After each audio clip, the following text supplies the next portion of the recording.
தமிழ் நண்பர்கள் அனைவருக்கும் வணக்கம். அக்னி சிறகு சேனல் சார்பாக இந்த வீடியோவுக்கு உங்களை அன்புடன் வரவேற்பது நான் உங்கள் கௌசி. கார்த்திக் ரேவதி சீரியலுடைய அடுத்த எபிசோடுக்கான ப்ரொமோ என்ன அப்படின்றத பார்க்கலாம். ரேவதி மைத்திலியை கோவிலுக்கு இன்வைட் பண்ணியிருப்பாங்க. ஸோ அதே மாதிரி மைத்திலியும் கோவிலுக்கு வராங்க. வந்த இடத்துல ரேவதியை மீட் பண்ணுறாங்க. ரேவதி தன்னுடைய ஃபேமிலியில் இருக்கவங்க எல்லாரையுமே மைத்திலிக்கு இன்ட்ரடியூஸ் பண்ணி வைக்கிறாங்க. ஏற்கனவே மைத்திலிக்கு ரேவதியுடைய ஃபேமிலி பற்றி தெரியும். அந்த இடத்துல ரேவதியுடைய கணவரை பற்றி மைத்திலி கேட்கும்போது, அதுவும் அங்கே நின்றுட்டுருக்காருல, அவர் தான் என்னுடைய ஹஸ்பண்ட் அப்படின்னு சொல்லி கார்த்தியை கை காட்ட, கார்த்தி திரும்பி நின்று பேசிகிட்டு இருக்காங்க. கார்த்தியை மைத்திலி பார்ப்பாங்களா மாட்டாங்களா அப்படின்ற ஒரு எதிர்பார்ப்போட இந்த ப்ரொமோவை கொடுத்துருக்காங்க.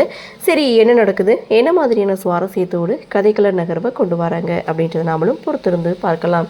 இந்த ப்ரோமோ பற்றின உங்களுடைய கருத்தை வழக்கம் போல் கமெண்ட் செக்ஷனில் பதிவு பண்ணுங்கள். இந்த வீடியோ உங்களுக்கு பிடிச்சிருந்தா லைக் பண்ணுங்கள், ஷேர் பண்ணுங்கள். மறக்காமல் நம்ம சேனலில் சப்ஸ்கிரைப் பண்ணிக்கிறீங்கன்னு சொல்லி இந்த வீடியோவிலேருந்து விடைபெறுகிறேன். நன்றி, வணக்கம்.